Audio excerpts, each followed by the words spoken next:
This week on the Cynical Optimists, Hemsworth and Thompson fight aliens. Fortnite fights lawsuits, And Aquaman fights to be a good DC film in our discussion.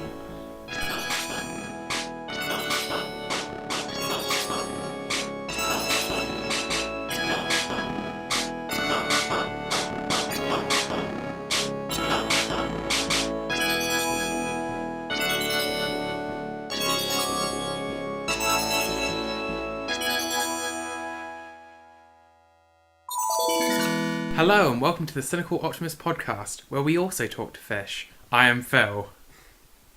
Oh, right, yeah. And I'm Nick. You have to excuse Nick, we're planning for like 2 episode recordings at the moment, and I think he got his wires crossed as to which one we were doing. But We've also just been playing a shit ton of video games. yeah, in the run up to the end of the year, we've basically been watching and playing everything that we should have seen when it came out. Yeah. And that gets us all ready for next week, which is the awards show. However... Next year? No, it is next week. The 31st. Oh, shit. Oh, it's Monday, isn't it? Yeah, no, this is... It's Christmas Eve today, isn't it? It is Christmas Eve today. Happy Christmas Eve, everyone. In this, our live recording. If you're listening to it a few days later, hope you had a good Christmas. But anyway, the reason I say we can talk to fish is because this week we are discussing Aquaman, DC's latest film. Yeah. Have you had a good week? Are you looking forward to Christmas? I'm looking forward to tomorrow, is what I'm looking forward to. Because tomorrow, of course, is Christmas Day. Although we've already done... I'm drunk currently. I'm not. We've already done the Secret Santa in the office. I pulled Nick's name, which we revealed afterwards, but up until then it was a complete mystery. Well, I mean, I picked Mr. Haddoink, so... Yeah. He probably wouldn't have got you anything, though. No, he just... Not giving me a cold hard slap was his gift. Big bag of coal. Mm. Yeah, I'm pretty good. December's just exhausting. As I've ranted about last week, it's just eating and drinking and socialising. It's so terrible. I know, right? It's such a chore. Yeah. But now we're going to relax and talk about some news. Phil, do you like Ludwig Göransson? Who? He did the soundtracks to Black Panther, which we'll Yes. talk about next week, and but also Venom. Oh. I mean, I didn't really notice the soundtrack in Venom, but Black Panther had a good soundtrack, didn't it? Yeah, Black Panther had a very good soundtrack, and to be honest, the criticisms I hear of Venom, I've not had anyone criticise the soundtrack yet. No, because it's distracted by the goop that appears on screen. Called the film. Yeah, Black Panther's a pretty good score. Yeah, and it has like the chanting in it and Yeah. like the choice of instruments. Yeah. pretty good. Well, more of him soon, because he's going to be composing the soundtrack for the ever more intriguing Mandalorian TV series. Yeah, I can get behind that. Not TV series, sorry. Streaming service series. I think at the moment we still seem to be calling them TV shows. Yeah, but no, this it's getting more exciting by the day, it seems, because they keep announcing new casts. We've had Mandalorian news like every episode, right? Yeah, it's been pretty consistent this season. Yeah, no, it should be good. Like these are like film names as well that are coming to this. Obviously, we've got like Pedro Pascal from Kingsman and Ludwig Göransson doing the soundtrack and stuff. I think it's going to be very good, and it might restore some of that much needed faith in the franchise. Yeah, well, we'll have to see. I'm hoping for the best for it. It's Jon Favreau's series, isn't it? It is, yeah. He's producing. Yeah. I don't know if he might be doing the first episode directing, but we're also getting Taika Waititi, who's a big film director as well. Thor Ragnarok. Yep. I'm very excited for this. If we still had we don't have the category for most anticipated anymore, do we? Next week. Well, we never have, because like it means nothing. It means something because I'm anticipating the Mandalorian. See, that should be good. Phil, Brexit news. Yeah, don't worry. Basically, we're just getting 2 TV series about it. Is one going to be told from the perspective of one campaign and one from the perspective of the other? Who knows? But one of them. Well, I mean, one of them is a serious drama series about the Leave campaign manager, played by Benedict Cumberbatch. I forget the name of the character of the. Surely surely it's still too fresh to be doing that, because that's like exactly. There is no way you can be making that series without pissing somebody. They're off. all in competition. They've got to crank them out while it's still relevant. I think it'll be relevant for a little while yet. I don't think it'll happen for a little while yet. Who knows?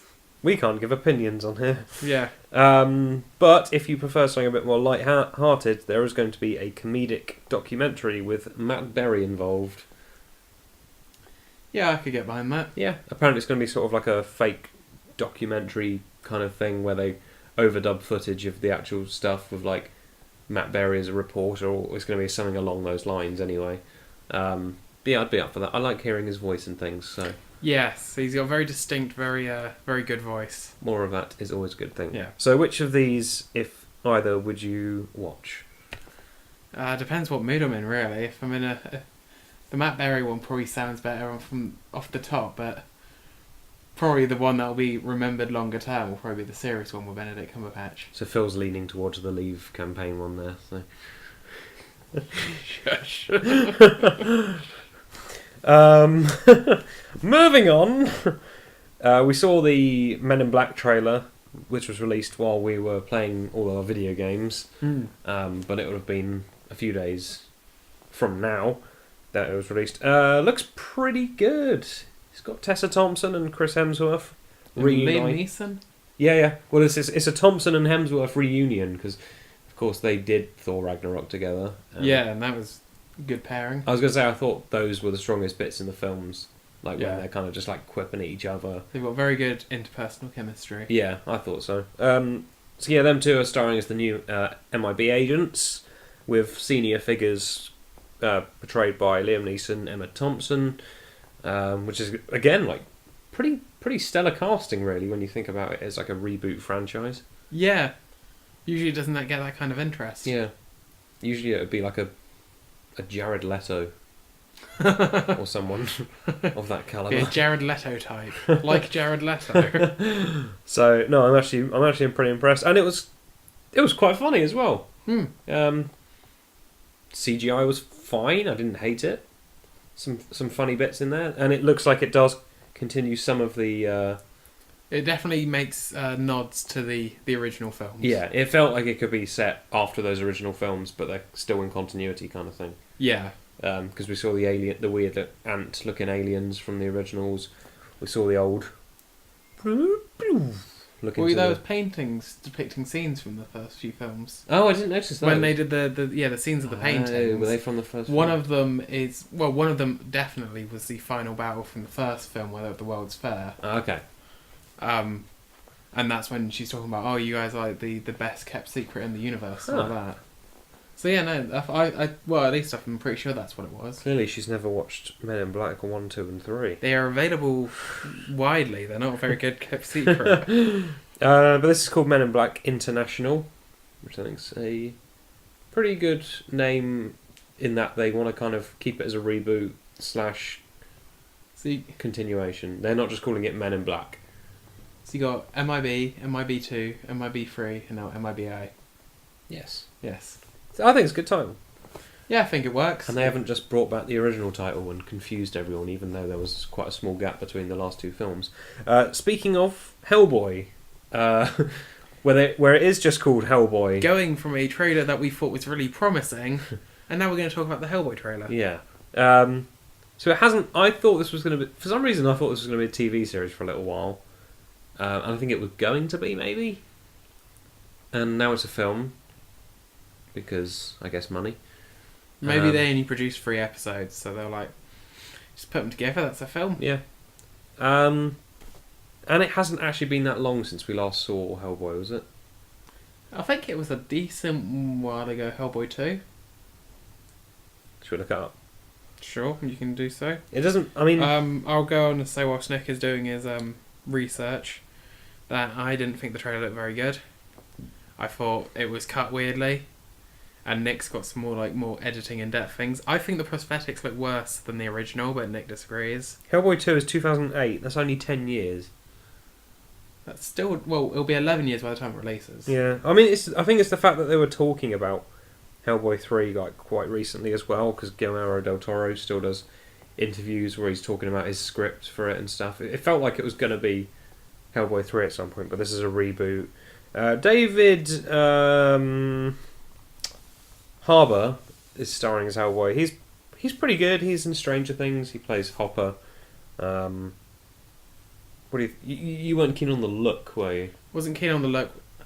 Still, there's stuff to be desired about the characterization, but it's very difficult to judge based on a trailer, and it depends what content they actually used. Yeah. They seem to not really know whether they're trying to push this as an action film or a comedy. That's the thing, is that this has a lot of... I've wrote here a lot of joke beats, because like they've kind of structured it to mimic, I guess, a kind of like Marvel tone and a Marvel trailer kind of thing, except I think they've overdone it a bit, because like you're in the trailer should start off a bit like the Men in Black trailer. I know it's a kind of standard trailer format. You start with a bit more like serious-y kind of like exposition kind of stuff. But the first scene in this is just him getting out of a car, and then he gets shot, and then it's straight to a joke beat, where there's this very British officer who's like, "Whoops, my bad, sorry."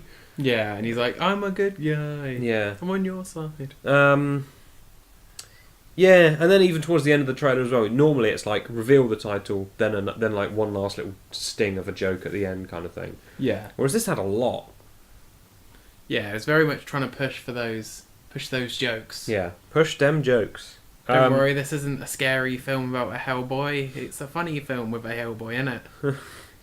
But it could be... Yeah, again, trailers are just like never really a good approximation of a film, because the way it's cut together so like randomly. Suicide Squad. I mean, that was better than the film. But this is directed by Neil Marshall, who's done some decent stuff. He did The Descent, which is a British horror film. Yeah. What happens in that? I mean, I didn't like it that much, but it definitely happened. People do rave about it, and I'm just kind of like, it's fine. It's a bit twisty. A film that happened. Yeah. But he's also done some pretty good episodes of Game of Thrones. I think he did Blackwater, which is one of the best episodes of Game of Thrones. Again, it felt like this was supposed to be a TV show. But it's not. And it's coming to cinemas soon. Next year, I guess. Yeah. Last bit of news, there isn't a lot this week, is we've had our first look through Entertainment Weekly, I want to say, of the genie in Aladdin. Okay. Because obviously Guy Ritchie's doing the new Aladdin movie, which is coming out next year. I don't know why they've picked Guy Ritchie, because King Arthur sucked. I'm pretty sure it's Guy Ritchie anyway. I might just double check that. But yeah, Will Smith is starring as the genie, and he's not blue, which is one of the most notable things about it. Which I think is quite a good thing, because it looks like they're trying to do something a little bit different. Yeah, and I guess possibly it's quite iconic having Robin Williams as the genie in the original. So yeah. Possibly they're not trying to draw too many direct comparisons. Yeah, exactly. And Will Smith's saved some shit films before, hasn't he? Suicide Squad. He didn't save it. He just played Will Smith and collected that cheddar. I think Suicide Squad may have warmed to me recently, but we'll discuss why maybe in the discussion. But yeah, I think he'll at least bring some like energy to it, where in the same way David Beckham brought some energy to King Arthur, Legend of the Sword, in Guy Ritchie's film. Yeah, David Beckham was in it? Yeah, it was a really pointless scene.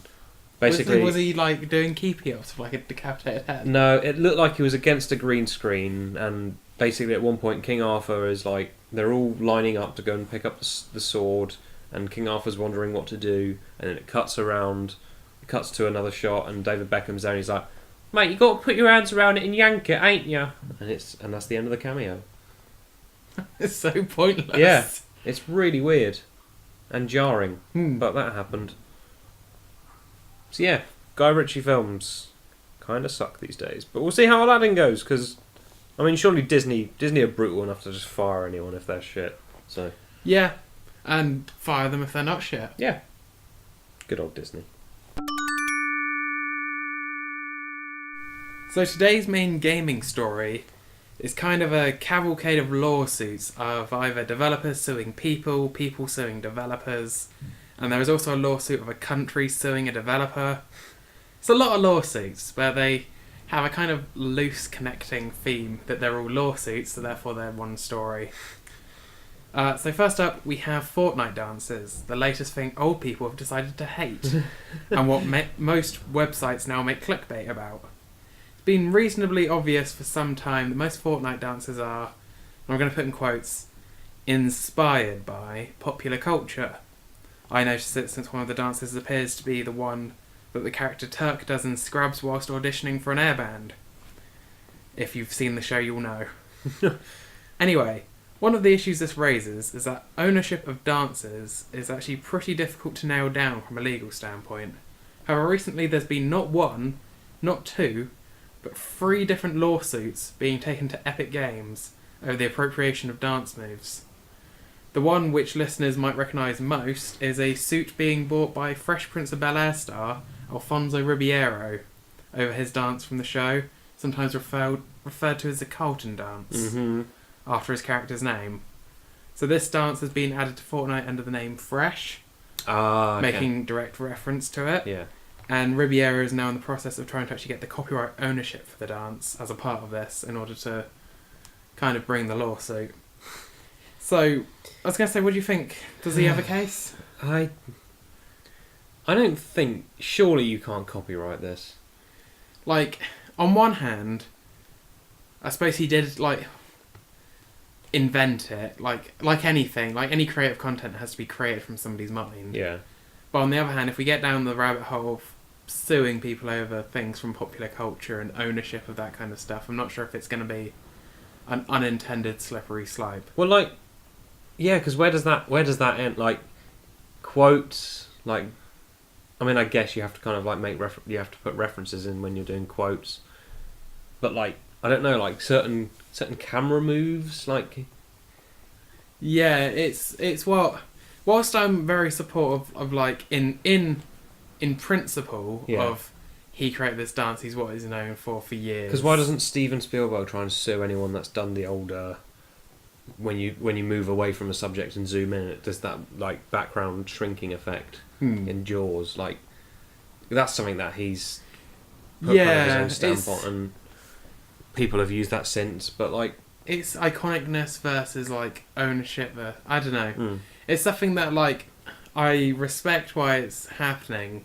I just don't want it to have any kind of damaging effects to what people can and can't do as part of parody and popular culture and referencing. Yeah, because there are rules in place for parody where it pretty much scripes an exemption for copyright when you're sort of parodying something. And also as long as it's transformational as well, a lot of things can be done.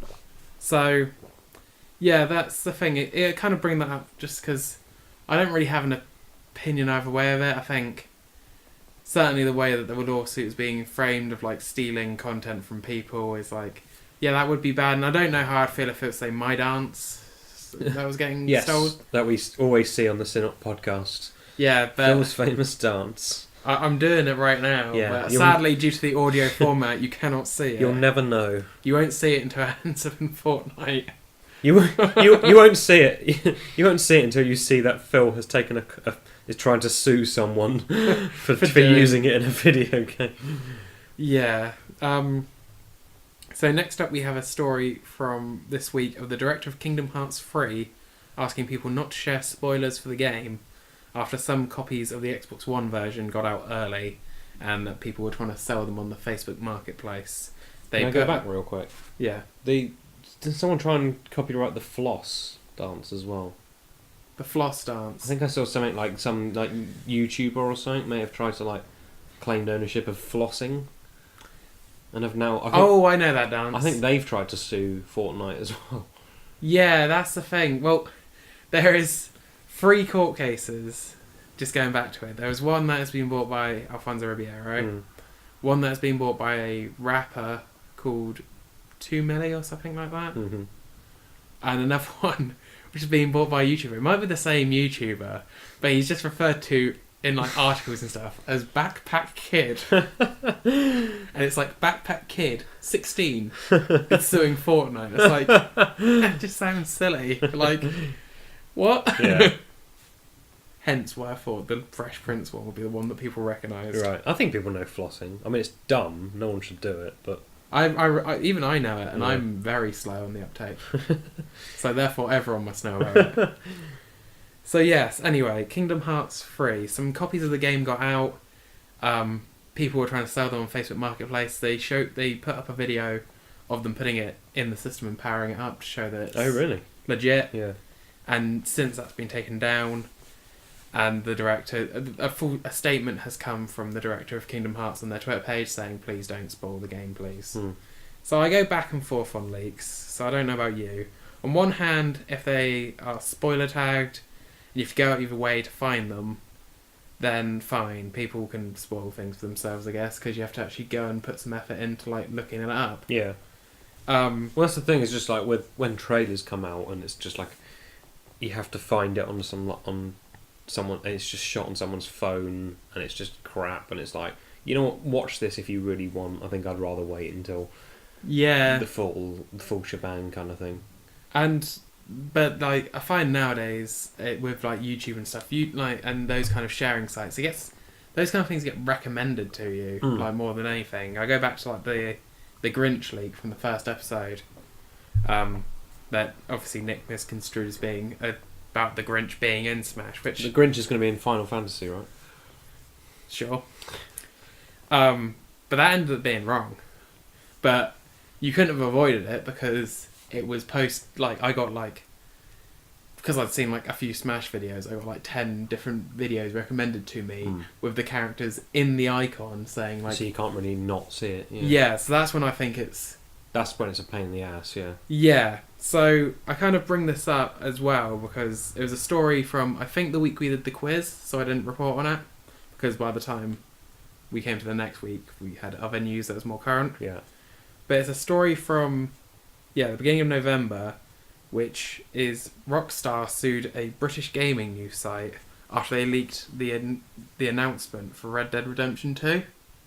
So this British news site got hold of an internal memo from Rockstar that had confirmed that Red Dead 2 exists, and published it. This was from the quiz episode? Well, it happened around the same time. We didn't report on it because it was the quiz. Right. Red Dead Redemption 2 wasn't announced till then? This was the end of a lawsuit. Oh, okay. This happened, like, back in March. Right, okay, I was going to say. So anyway, back in March, April time this year, they found it and they announced, they were like, hey, we found information that suggests Red Dead 2 has been announced. So Take-Two Interactive, who are the publisher, and Rockstar sued their asses, and as part of the settlement, they've had to take down the article, they've had to publish an apology to Take-Two Interactive, and they've been, the settlement is £1 million, which is given to charities as decided by Take-Two Interactive. Right. So I kind of want to leave, because this is also about leaks, but this is in more the professional sense. This I don't agree with, like, at all, because I think in every industry there is a chance that your announcement is going to get leaked, or your news is going to get leaked. Yeah. And that's kind of on you. Yeah, of course it is.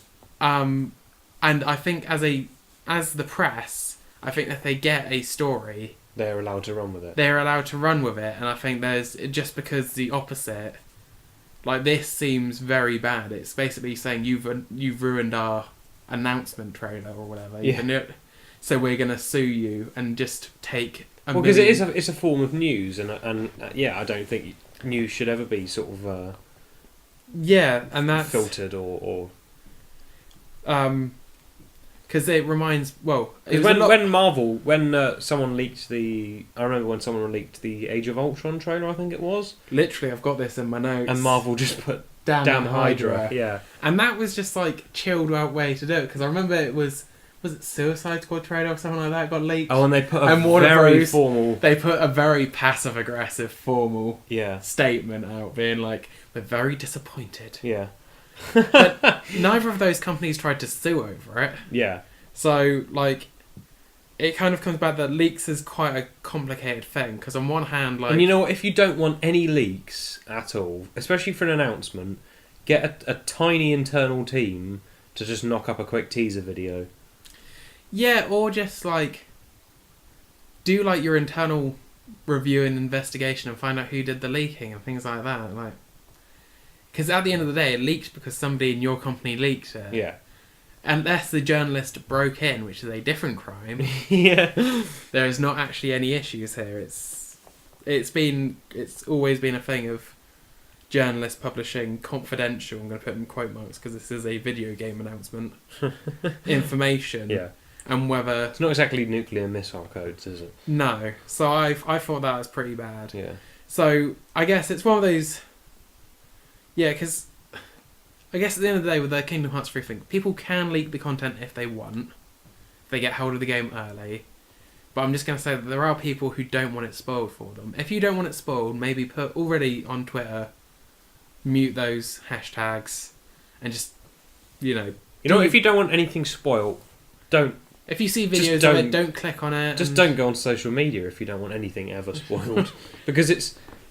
People like new things are just in circulation. It's just like it's a given. Yeah, although I will say if you get hold of information that's story content for a game with a running story, maybe be a bit... Yeah. Like, don't be a dick about it. Yeah. But stuff like announcements and just simply, like... And if you're a... Yeah, so there's different parts of it. Like, if you ruin, like, the story of a game, that's different to just saying it exists. Yeah. And if you're a news site, obviously you wouldn't then go and publish a full Let's Play of a game you've got early. Mm. So I think there's, like, different levels of it. But, like, the main rules are don't sue people over this. Just don't be a dick. Just don't be a dick. It's the rule that it's... that's actually... I think it's called Wheaton's Law. Is don't be a dick. And finally, in our list of 3... is that the German Consumer Protection Authority are taking Nintendo to court over the eShop not offering refunds, which is, they say, illegal under European law, especially the fact that Nintendo won't refund pre-orders. So, Nintendo says this is because pre-orders get preloaded onto a console before release, and then unlocked on the day of release. Right. Whereas... and this apparently goes by... He pushes up his glasses to his nose. Article 16 of European Consumer Law Directive 2011/83, which says it doesn't have to allow cancellation if the performance has begun with the consumer's prior express consent and with the acknowledgement that he will lose his right of withdrawal once the contract has been fully performed by the trader, i.e. it's activated. Right. So the question with that is, does performance begin at preload? Because you can't play the game. So therefore, from a user standpoint, performance hasn't begun. Only from the console standpoint, you'd say. Yeah. But you don't technically need to preload a game just because you No, pre-ordered I it. think that doesn't count as performance started. It's different if say you've bought a physical copy of the game and put it in. Then you've unwrapped the packaging and you've taken it out and it's physically gonna have been a little worn since you've done that. Yeah. But just having a cloud copy of the game That there. if you refunded, I'm sure the service would just immediately delete off your system. Yeah.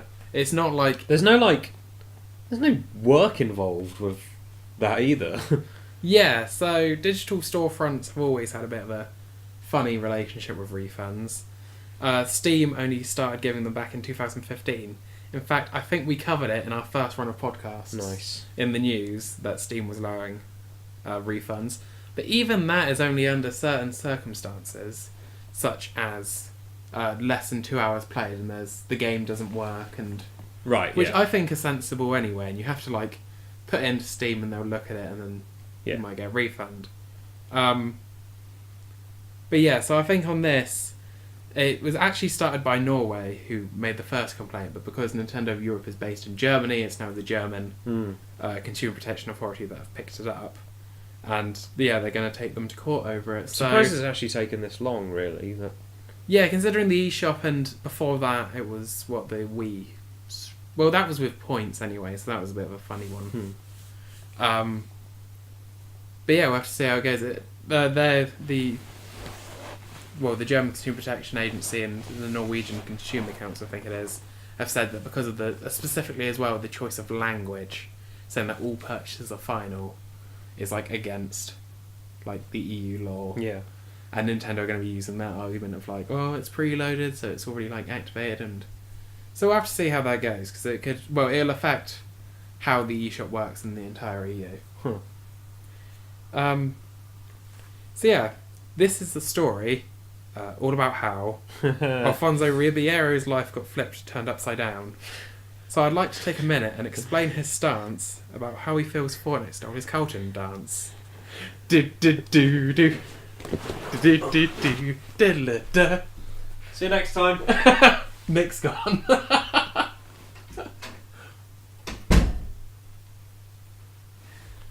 That is possibly one of the worst jokes you've written. I loved it though. Yep. More of that, please. Can you do the whole thing? Did you write the whole thing? No. Oh. Took me ages to get that, and that wasn't even much. Amazing. So, next up, I'm going to give a short update on everyone's favourite post-apocalyptic survival multiplayer game, Fallout 76. And luckily this time, I did not feel the need to slam my head against my desk whilst reading the news. The game is gradually getting patched, and news this week is that the replacement canvas bags, which we've reported on previously, are shipping out in 4 to 6 months. Brilliant. By this point, they're sending you a leather briefcase with with just an I'm sorry note. Yeah. So yeah, on one hand that's good, on the other hand it's like, that's still like a few months away. Yeah. Also in the news for Fallout 76 is reportedly a player has declared himself an endgame boss for it. So user Satellite Jedi took to Reddit to declare, I am your raid boss, I am your content, and offered 1,200 caps to anyone who wanted to face him. He basically set himself up in the game behind 2 locked doors and traps, and had 2 other players as bodyguards, and then challenged people to come at him. And apparently it went really well. Really? Like, players went in, and apparently 2 managed to like breach through to him, and like they were taking, like the other players were taking it seriously, and it became like a thing that he's done a few times now. That's a pretty. That's the sort of thing I want to see more in like mass multiplayer kind of games. That's the thing. That's what like Bethesda were kind of hoping would happen. They were like, oh, You know how that's no what, NPCs. That's what would be great if what's that game we keep reporting on? Spacey one. Oh, No Man's Sky. No Man's Sky. Imagine that sort of thing where you can actually establish like a bit more. I don't know, battles and stuff like that. I think that'd be pretty sweet. Yeah, so I think that like that I just thought would be a nicer story, like just to end the whole saga on. Like, it's nice that whilst the game is not, it's been a disappointment for a lot of people, but at least some are like getting some fun out of it. Yeah. If you beat him, you get a canvas bag sent to you. In like 4 to 6 months. But yeah, so I thought that was just quite a nice way to round up Fallout 76. Nice. So anyway, now we're on to headlines, which is the stuff that happened this week that I thought was interesting, but not interesting enough to actually write any words about. So first off is that the next generation Microsoft Xbox has the code name Anaconda, following in the Xbox One X, which was Project Scorpio. And there's like they've been using like those. I thought they were those naming sort off of Nicki themes. Minaj songs for a moment there. Literally, the only reason I included this story in was because I was going to say the Anaconda. I don't want one unless the games are fun, hun. You're going to leave again, aren't you? I mean, I was about to get home, but I can't be bothered to repeat that joke. And that was, I mean, it feels too soon for another generation of consoles. I'll say that much. But possibly just because technically this generation started with the Wii U, so it has been a while. It's but weird I've as only well that just got my Switch. it's weird that they start kind of the marketing for next gen consoles quite this early. Yeah. Because surely it deters buyers of current gen at that point. But then, like, Jet new consoles take so long to Or get. does it like, get people a saving? library. Does it get people saving for next gen? Possibly. They're like, start counting your coins, guys, because There are probably people who the Anaconda don't. as soon as they No, sorry. continue, Right. I'm happy you to take some of the blame for this. But there are probably people that, since rumours start saving up, get it on launch day, get the full life out of the console, and then start saving up when the new one comes out. True. Next in the news is that the Switch is the fastest selling console this generation. Really? Yeah, with the recent releases of Pokemon and Smash. Nice. And Smash Bros. and Nintendo UK have shared that Smash Ultimate is the fastest selling Nintendo home console game of all time in Europe. Solid. And it's sold 3 million copies in the US in 11 days. So yeah, no, Smash has been... Smashing it. Yeah. Nice. Yeah.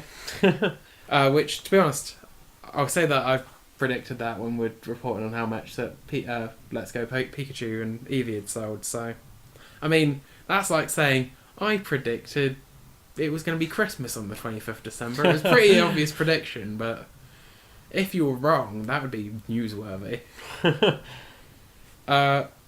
Charles Martinet, do you know who that is? No. He's the voice actor for Mario, Luigi, Oh. Wario, Waluigi, those guys.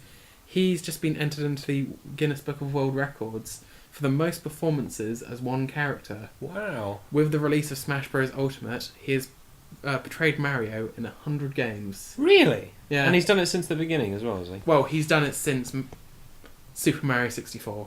Right, okay. Because he got into it because Nintendo used to have this kind of Mario face thing that they took to trade shows.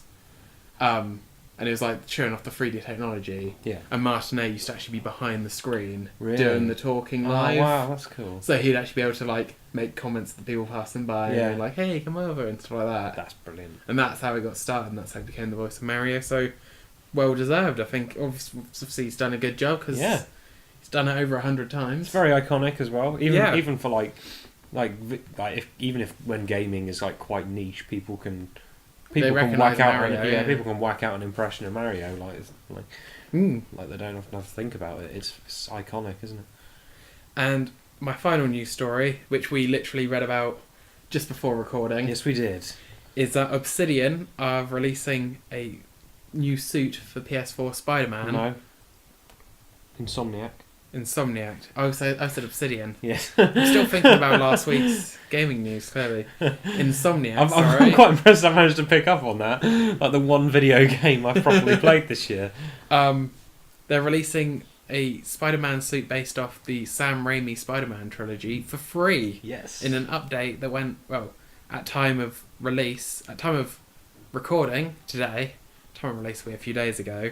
So yeah, if you want to get yourself a free Raimi Spider-Man suit, it will be in the new update for Spider-Man PS4. And it looks pretty damn good. It looks pretty good. I really like that suit. It's A, for nostalgia, and B, it's just a cool, very nice textured suit.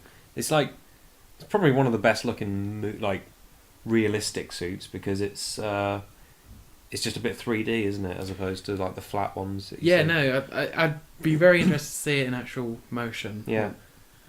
Which is, I think this is a really nice news story, except for the fans who were tweeting angrily at Insomniac for months, like pressuring them to release this suit. I think it's a really nice gesture on their part, but also it's a fucking good game. Shut up. Yeah, don't be a dick.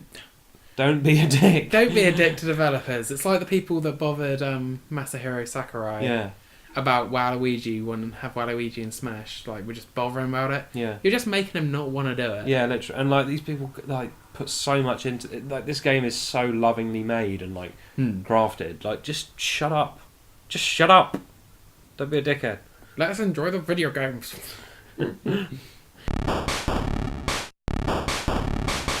Okay, so Phil, we watched a film This week. this week. Well, I watched it last week. Well, I watched it Sunday, so... Yeah, it's the probably 5th or 6th, I can't really remember, entry into the blindingly brilliant DC Cinematic Universe. which is called the DC. Well, I think they just call it the DCU, don't they? No. What do they call it? The DCCU? Worlds of DC. Worlds of DC. Or something like that. It's the sixth. Or the DCEU. Is it the sixth? Man of Steel, Batman v Superman, Suicide Squad. Oh, Suicide Squad, Wonder Woman, Justice League. Yeah, it is the sixth. Oh, I can't believe I got that. Nice. It is the Revenge of the Sith of the DC films. Yeah. Starring Jason Momoa. Starring Jason Momoa and Amber Heard and some drilling. Yeah, I don't know what my neighbours are doing. And Willem Dafoe and See, that made me happy. I like Willem Dafoe. Dolph things. Lundgren. He's just got a funny face. And Patrick Wilson and some fish and some sharks and and Julie Walters. And Julie what? No. Doing a voice. Was she? Yeah. Who? And Nicole Kidman. Spoilers. Oh. And I know who. Yeah. Yeah. And the clones from Attack of the Clones. Yes. Is that it? Anyway, yeah. So we've just listed off. We've listed the characters. That's pretty impressive. We usually have to look up who the cast are. But Yeah, we've pretty much got that. That's a pretty vivid cast, to be fair. Let's move on to spoilers. You want to do spoilers straight from the bat? No, I'm joking. So, first off, what did you think? Now, we've had... You can see the pain in his face. I really don't... Because, I genuinely want DC films to be good. And I know we've pissed off people before with the Zack Snyder clip we've put on YouTube. And I want to say this in a very delicate way, but I thought it was shit. See, I didn't think it was that bad. I thought it was better than Justice League. No, to be honest, I think I preferred Justice League. Justice League was swift. Yeah. Justice League was a swift kick in the balls. This was a very slow, wet kick in the balls. I mean, see, I was going off the basis of, like, the film from the get-go is a film about a man who talks to fish. Yeah. Who wears a golden outfit. Yeah. So part of me was like, it's a difficult film to get good anyway. Yeah. But I actually enjoyed it more than I thought I would. Oh, yeah. I mean, that's the thing, is that it just dragged a little too much for me, and I thought it was... Its plot is right out of the cliche Notebook. I think the main problem for me was this film lacked... And then I'm not saying every film has to be Deadpool, but this film did lack a lot of irony. In that it actually took its premise quite seriously. Yeah. Which is bizarre, because it's... as fish people. It's fish people. It's not a spoiler, but there's an octopus that plays the drums, and it's not really played out for laughs. It's just kind of there. It's just there. There's an octopus playing the drums, and it's not played for laughs. And that's the best metaphor I think I can think of for this film. Yeah, it's kind of strange, isn't it? Because they definitely didn't go as grimdark as the other DC films. Yeah. They didn't get so far as to be, like, light-hearted about it. So it just ends up being just a bit... I think it was intended to be quite funny. And the problem is I didn't laugh at any of the written jokes. I laughed at the stuff that wasn't a joke. So, octopus playing the drums is one. There's another where Aquaman is... It's not really a spoiler, but there's this object about to fall on a little girl, like in a lot of superhero films, and you expect, even in Batman v Superman, where Bruce Wayne tackles the girl out of the way of the falling object, and I thought that was the way it was going to go down. But it's this big bell that's falling down in an extended action scene in Italy. And you just see Aquaman come in and he headbutts the bell out of the way. And almost takes out about 3 or 4 more people. Yeah, exactly. And that, for some reason, that was the most I laughed in the entire film. The thing is, maybe it's just because my standard for DC films become so low. The simple fact that there weren't any bits that I actively hated made it good. Really? Not as... Wonder Woman is still number 1 Yeah. in the DC films.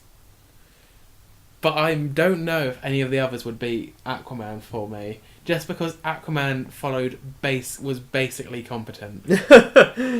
But And I mean, the story is. I'm not gonna obviously no spoilers, but the basic outline of the story is he doesn't want to take his place in the throne, which is a bit of a cliche.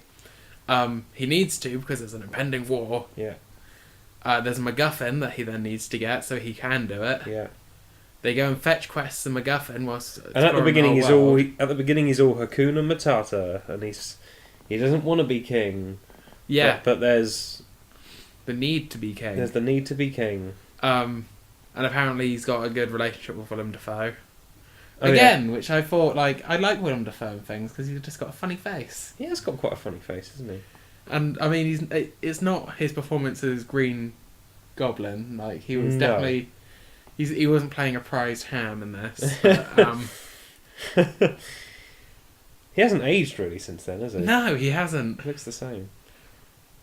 It's because he only ages if he believes that he will age. It's the Willem Dafoe magic powers. Yeah. But thing is, like, it was competently made. I guess. I didn't. Oh yeah, it also has the bit in the story where there is a confrontation too early and the main hero loses, just to be saved, and then does the confrontation again later and wins, which is something that happens. To be fair, in Black Panther as well. Yeah. And a lot of films. This is like very, very standard superhero film, but also it's got that added layer of bollocks in that it's all underwater pretty much, and the CGI is not great, and you have to believe a lot of silly things. Also, it's Thor. It's basically Thor, this film. I see the comparison. Yeah. But the thing is, Thor was like a rare dip in what was becoming... It's a rare dip that happened like 8 years ago, though. Yeah. This is this year. And also, compared to the other films, it was not a rare dip. It was actually a dip that was on average still higher than the other dips. Yeah, I don't know. I think what bothered me as well is that I when I watched this, I was gunning for... I was doing some Christmas shopping. I was going to go watch Spider-Verse in the evening, and then one of my friends was like, "Oh, what about, should we go see Aquaman instead?" I was like, "I guess I have to watch it because we're going to do an episode on it. Might as well watch it now." And to date, I've only seen Spider-Verse once, and I've seen Aquaman once, and that kind of bugs me a bit because I'd have much rather spent my time watching Spider-Verse again. And when we were just done last week's episode again, same discussion. Yes. Like, this week we watched Spider-Verse again because we didn't want to watch Aquaman. Although, to be fair, last week was a particularly dull discussion in that we both... Yeah, to be honest, at least on this, I don't dislike it as much as you are, Phil, which is rare for DC films. Yeah. And one of my friends, because I went to go see these both in the same weekend, couldn't join me for Spider-Verse, but could join me for Aquaman. And afterwards I was like, hey, you chose the wrong film to be able to come see with me. Yeah. I think... What else can we do in non-spoilers? Visually, I didn't like it at all. I think it was pretty ugly. Apart from maybe the flare bit that's in the trailers. There's some weird design choices, definitely. Yeah. Music, like, soundtrack I thought was pretty poor. It's that kind of lack didn't really stand out. It's a lack of irony, and the thing is, there's a bit near the beginning where he walks through some water and it's choppy early thousands slow motion, not even like frame blended. It's just like And the thing is, James Wan is a good director. Like, I didn't. Yeah, well, I think it was good things, yeah. reasonably directed. It was just a not very interesting. Well, it was. The thing is, I badmouth it. I still would rather watch Aquaman again than watch Man of Steel or Well, you know see, what? Here's where I come to the trouble, because Batman v Superman, Suicide Squad, and Justice League, I think I'd rather watch, even though I'd see them as worse because they're more interesting to watch. Yes. Even though they're worse. Yes. DC has reached itself out of the so bad it's kind of still interesting area to mediocre. Yes. And those are sometimes the most forgettable films. Oh yeah, for sure. That's the thing. I'm trying to even remember what I can discuss here. So there's the low frame rate slow motion where he walks through like some water and it's got some like guitar music and it's all very like yeah, look how cool this guy is. And it feels very early thousand. It feels like Venom. It feels like it should have come out at least 15 years ago. Agreed? Yeah. Or not? Yeah. See, I think I did like it more than you. I left the cinema thinking that was alright. I left the cinema promptly. I didn't even stay for the mid-credits scene.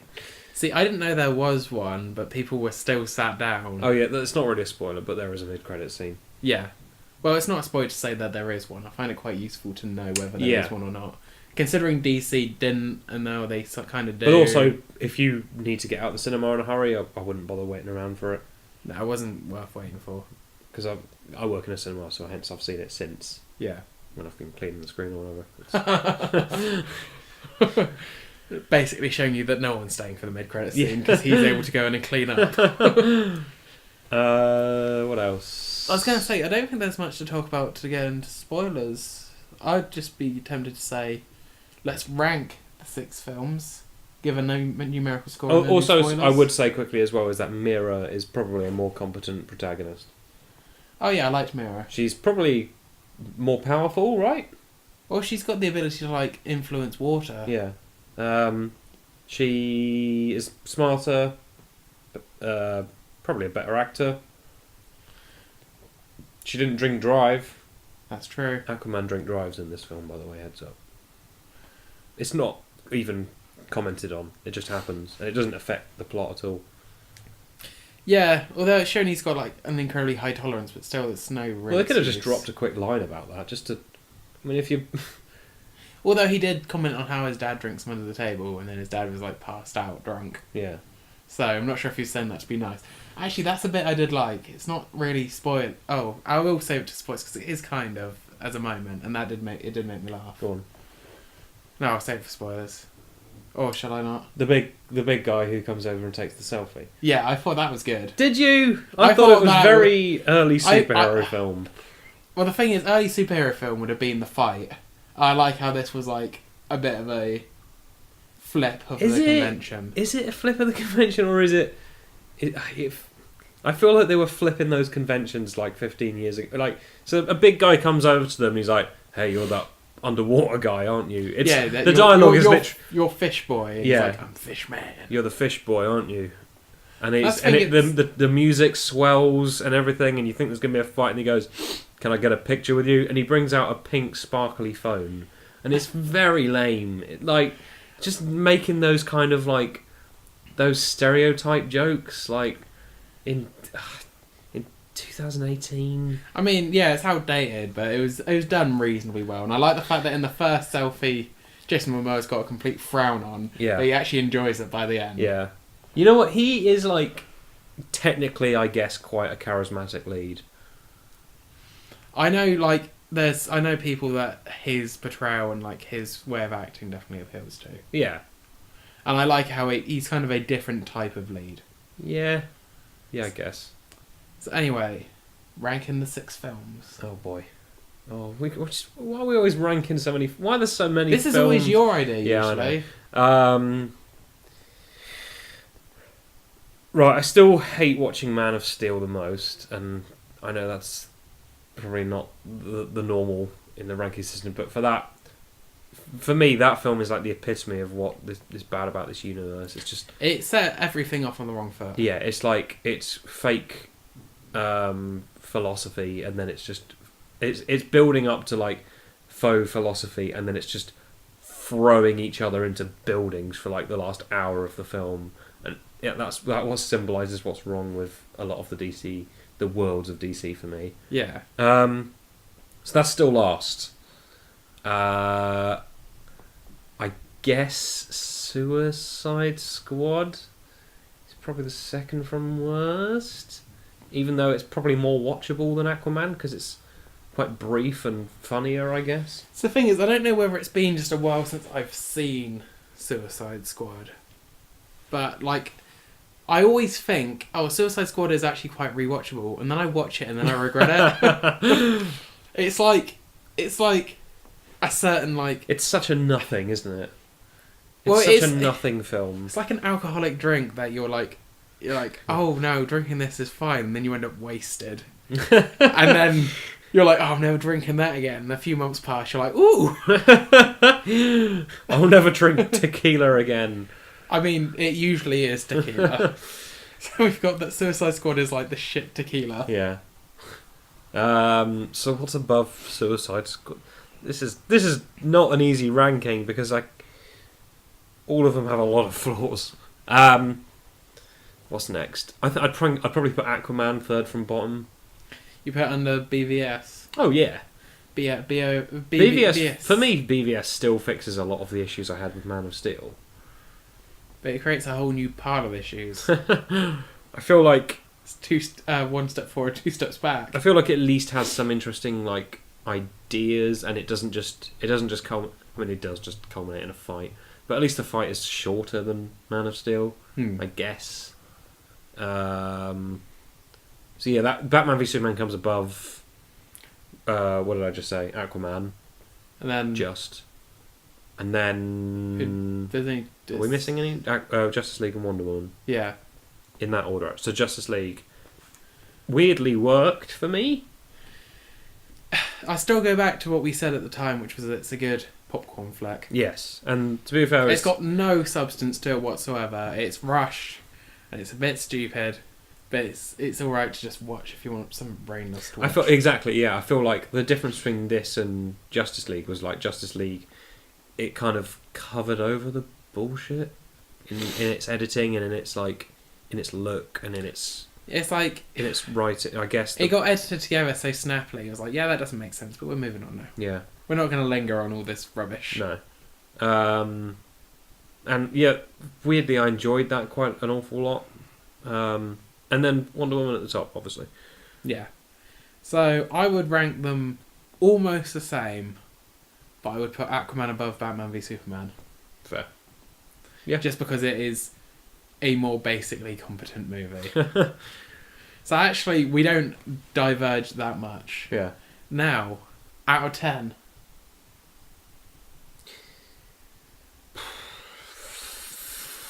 4. I'm pretty sure you gave Crimes of Grindelwald 4, didn't you? Yeah. You put it on the same level. Probably. Maybe 5. See, I was going to say 6. No, to be honest, no, it's a 4. See, that's where we're going to diverge, because I say 6.5. Really? Yeah, so I didn't think it was really that bad.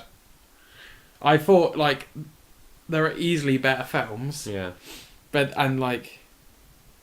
It was just full of cliches, but I thought it was competently performed and competently put together. Fair. Now I feel like because I took an extended toilet break halfway through this film and chatted to the guys at the bar kind of thing, and like I came back in and I felt like I hadn't missed anything because it's literally like it's a 4-piece jigsaw puzzle. This film, and like you can just put the plot together. You know exactly where everyone's heading. You know exactly what characters are going to pop up in the final act. You know, it's so paint by numbers. Yeah, and it's not even ironic.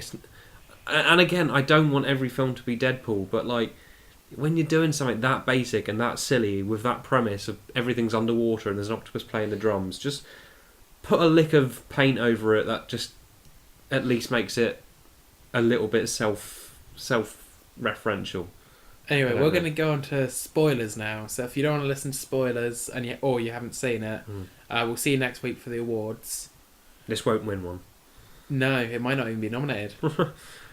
But if not, I'm going to go on to spoilers now. So, I'm going to start off with like a reasonably. I'm just going to go over the plot in a bit more detail. It was so cliche. It was a half-brother evil king wants to rule the world. Yeah.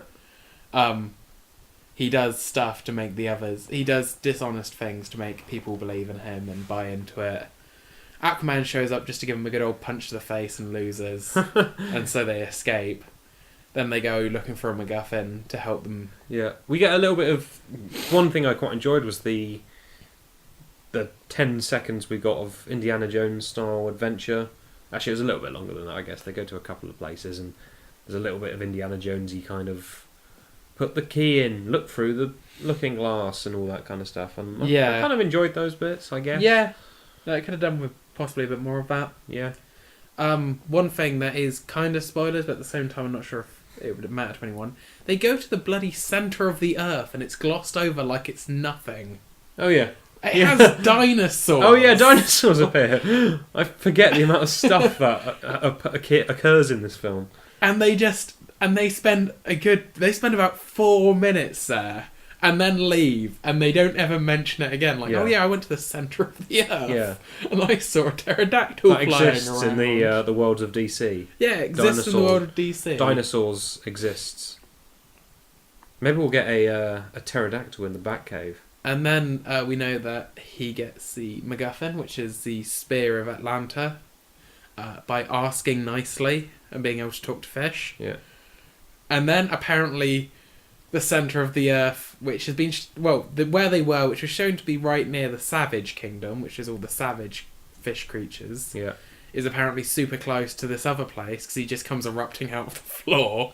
Yeah, the geography in this film is very confusing because they seem to just like, yeah, they were in Italy and then suddenly they're in the middle of the ocean. Yeah.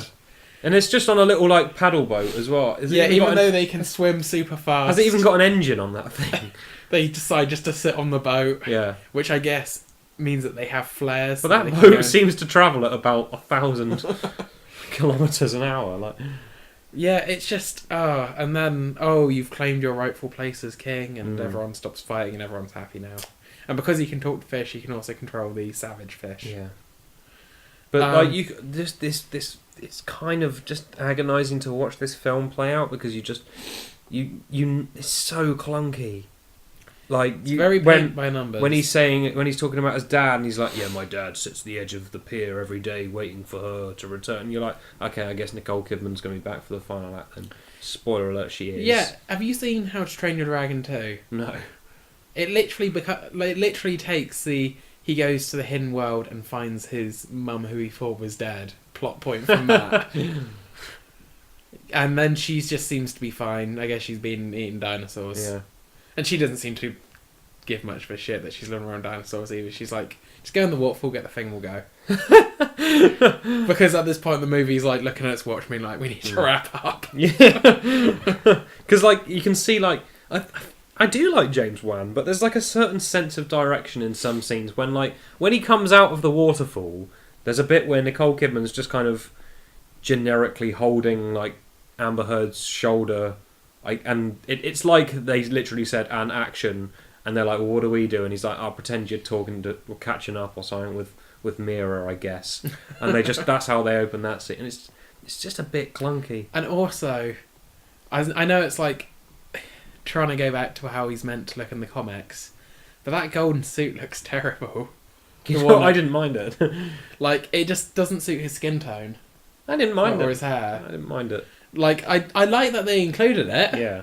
But it was a bit like, okay. Yeah. I guess. I guess this film was very bright, which is nice for a DC film. It is nice for a DC film. Even though I didn't really like the look of anything underwater. I don't like the fact that you have to get over characters that don't just like move in a normal way. They kind of glide. I was kind of interested. I'd be interested to see how they like shot it without any of the effects, like watching them all get like pulled around by wires. Yeah. Whatever. What else didn't I like? No, I'll try and balance this a bit more. I thought the villains I didn't hate. I thought they were probably the strongest DC villains we've had. What, the King? We had Ocean Master and Well, it was Black Mantis, wasn't it? Black Mantra. Black Mantra. Bug Eyes. I guess both of them... He just was kind of there. Yeah, but I feel both of them were actually a bit more set up than previous. Yeah. And I didn't think they were like terrible people as such either. I mean, I get the Black Mantra is a pirate, which isn't great. Yeah, and his whole setup, like, it feels like Aquaman did that. Like, it was like, oh, Aquaman let my dad die. And it seems like he could have, like, that was set up to set up the conflict. It was like, yeah. In every other I guess I can see why Jason Momoa's character would have just been like, nah, screw it. You tried to kill me. Yeah. But at the same time, yeah. And the costume seemed a bit, like, almost cartoonish. Yeah. It didn't really translate that well, did it? No. And the thing is, like, that action sequence is fine. The one in Italy or the one... Yeah. The Italy one? Yeah. That one at the beginning I thought was alright. Like where he's fighting his way through the pirates. Yeah, that's just pretty using basically being Captain America and using that submarine door as a shield. Yeah. But no, I thought the villains, like, they weren't despicable people as such, in that, like, you can imagine Black Mantra's been brought up on this lifestyle and it's kind of just what he does, and you feel like he's a real person. Yeah. And the same with Ocean Master, in that, like, he's actually... They're kind of... He's not just like, I hate humanity because... It's like, well, yeah, you're dumping a load of fucking hazardous stuff in our world kind of thing. They're flawed but genuinely believed ideologies rather than evil person is evil. Yeah, like this shits on Lex Luthor. Yeah. From Batman v Superman. Who was just kind of being... And it shits on Steppenwolf as well. Like, Steppenwolf, who just kind of showed up. We do get a mention, because it's hard to place this in the continuity. Yeah, except for a couple of scenes where Mira kind of just offhandedly mentioned, oh yeah, you defeated Steppenwolf that one time, didn't you? So... You didn't want anything to do with Atlantis, but you defeated Steppenwolf to help Atlantis, and now you hate Atlantis again, and we're trying to bring you back. Yeah. So Justice League has happened in this film, even though, like, if you took that one line out, it would be hard to guess otherwise. Yeah, no, I didn't know going into this whether this was going to meant to take place before or after. Yeah. Because by the looks of it as well, like, it actually adds a bit of confusion in that Aquaman doesn't know who Mira is, even though they I'm pretty sure they met up in Justice League at one point. They did. And also, I'm pretty sure he lived in, like, Norway or somewhere in Justice League, and now he's... Well, that's just where Bruce Wayne went to find him. It wasn't necessarily... I know, where they he all seem lived. to, like, know him and stuff, and it just kind of seems like... They've kind of given the whole continuity thing, like, they've just thrown out the window. Yeah. They're just, like, they're loosely connected, I guess. Which I suppose gives the director more freedom. You know what would have helped... Until Warner Brothers recuts the film. Yeah, I was going to say, what would have helped this film as well is I wish this should have been before Justice League. It wouldn't have felt as outdated, it wouldn't have felt as crammed in, it wouldn't have felt like such jarring tone and visuals. We should have had this and then... What you're saying is DC shouldn't have rushed into doing a Justice League film. They should have properly constructed their universe first. Yes. What we've been saying basically since... They announced Justice League. Yes. Yeah, it's just dumb. Yeah. But... You know what? Having discussed it a bit... 5 out of 10. You're very generous. It must be the Christmas spirit. It's not as bad as Grindelwald.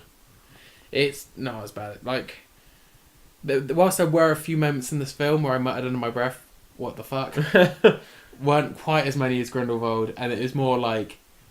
Okay, this is... Like, it wasn't like... And I guess it's less harmful as a film. Yeah, like I didn't hate it. Yeah, it's less. I mean, it's fine. It's not offensive at all. Yeah, it's not going to win any awards, but it's also not going to like get any hate. Yeah, it's just fine. But then again, I do there. also kind of hate very middle of the road films. Well, that's the thing. Is like even when we were doing the non-spoilers, I was like, oh, I'd rather watch this than I was like, would I? I guess if you're a fan of this character. You'll probably like it. I was going to say, if you're a Jason Momoa fan, you'll probably just like looking at Jason Momoa for a few hours. Or Patrick Wilson. And his receding hairline. And his grin. See, I didn't mind the child stuff. It's very generic, very cliche child. That guy had a very sudden voice break, didn't he? Yeah. Aquaman, or Arthur Curry. There's a scene where they flash back and Defoe is training him up and he's all like, I'm never going to beat you, or whatever. And then suddenly he turns into, hello, it's me, Jason Momoa. Like, very sudden, like, very noticeable flashback, that. In fact, I think even, like, the very young Arthur Curry had a probably lower voice than that mid-stage Arthur Curry. Not bad casting. Not bad villain. Very, very, very, very average. Everything. Middle of the road. So we've had it all this season. We've had the highest of highs, like bad, and now I guess we're rounding off with mediocre. Yeah. The 3 types of film. Balanced, as all things should be. So this week's Don't At Me is back in my court again for the last one of the year. And I was trying to think about what I could talk about, because we've mostly been keeping these positive so far. But I'm just going to like... This isn't even about what... Well, it is about a series, but it's about a very confusing approach they've decided to take. Because it seems that nostalgia and reboots has kind of come over, and in the last few years it's been hitting Japan and anime as well. I noticed that my last one was about an anime film, this one's about an anime series. I do promise I do watch. I don't actually watch that much. I possibly covered all 3 anime that I've seen at this point. Because obviously they made Dragon Ball Super and they've made like other sequel series and stuff like that. So nostalgia is starting to hit that kind of area as well. But this is for a series called Code Geass, Lelouch of the Rebellion, which was produced in 2006, 2007 originally. 2 series, 25 episodes each. This discussion will have... This rant will have spoilers, if you so do skip ahead a few minutes if you don't want them. Basically, the first series, Geass is like basically superhero powers, but you have to get given them by making a contract with somebody who's like the person who gives them out. Right. Okay. And the main character gets the one that you have to do whatever he says, kind of like, I guess, Purple Man, is it, in Jessica Jones?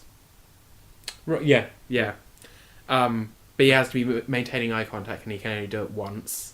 So once that task is complete, you can do it again. Right. Okay. And basically he decides to do this because it's an alternate history version of the world. Right. Okay. And he basically decides to use it to overthrow the world because he's an exiled prince of one of the ruling nations. And anyway, it's got lots of mech fighting and it's got some good animation to it. And the first series is all about him like building an army in Japan and then trying to overthrow the kingdom. And basically at the end of the first series, he loses. He basically gets slapped back down, and it turns out that his father, the king, also has a Geass power, which is to rewrite people's memories.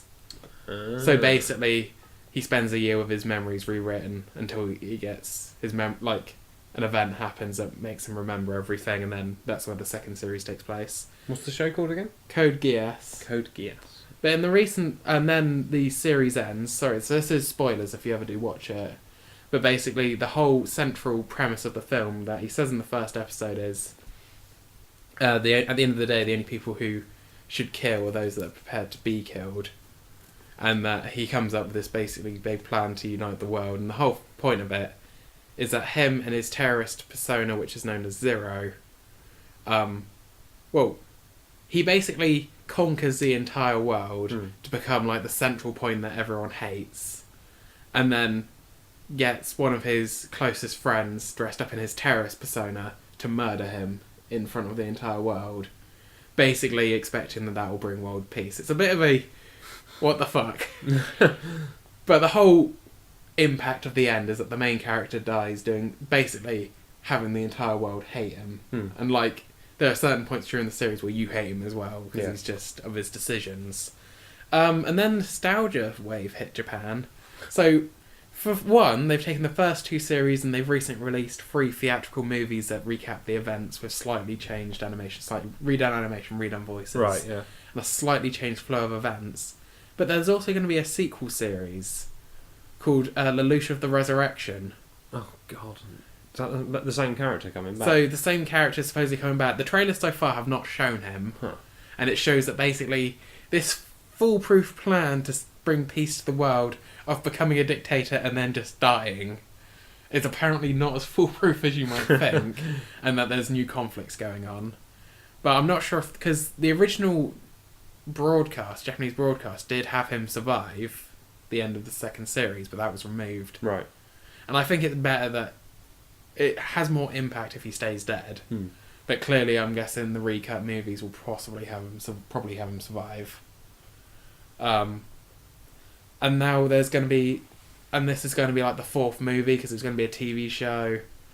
And basically what this all comes down to is, I recommend the 2 TV series. The first series of Lelouch of the Rebellion is on Netflix.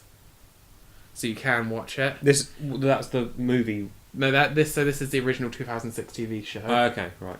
It's available on Netflix. The movies, I believe, are getting English releases next year. Okay.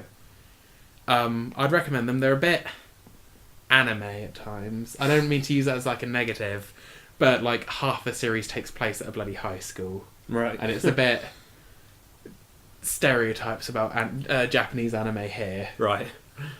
It does have some cool action set pieces, especially if you like mech combat. And like at points the plot decides to go right up its own arse. But it's enjoyable. I enjoyed watching the first 2 series. I'll probably check out the movie when it comes out. But, like, my main point of this is, like, if the big impact is, like, the main character dies, don't like, rewrite it to bring it back. Just make a different series. They've made, like, a few different side series in the same universe. They could just done that again. Yeah. But we'll see how it comes out. That was a bit of a rant, wasn't it? That was a bit of a confused rant. But, yeah, if you want to check out the original TV series, it's on Netflix. Might give it a go. How long is the first series? So it's 2 series of 25 episodes is the first run. So Doable. series 1 is 25. It's doable. Yeah, it's got a good pace into it, so stuff is, like, happening at a reasonable pace. Don't at him. Don't at me, I guess. And anyway, that brings us to the end of the episode. If you want to keep up to date with the podcast in between episodes, you can follow us at Cynical Podcast. You can join us on Fridays, where we are still playing through Lego Harry Potter years 1 to whatever. And if you want to follow me, I'm at Haddo Inc. I'm at Mick Nortimer. And if you want to join us next week, the topic will be the awards show. The 3rd awards show that we've done. So we're seeing what we thought was the best film of the year, best game, most disappointing. What will win the awards? Exciting stuff, that one. There's only one way to find out, and that is to tune in next week. In the Until meantime, Merry Christmas! Yeah, Merry Christmas! Ho, ho, ho! Yay! Santa's coming tomorrow. Yay! Hope you all get lots of lovely things. Yes, and enjoy a restful break over Christmas. Yes, we won't. No, we will. We're doing a bulk recording sesh. We'll be fine. Yeah, we're going to sleep through Christmas. No news next week. So just awards. Check it out yourself if you want it. Until then, I've been Phil. And I've been Nick. Thank you very much for listening. Bye!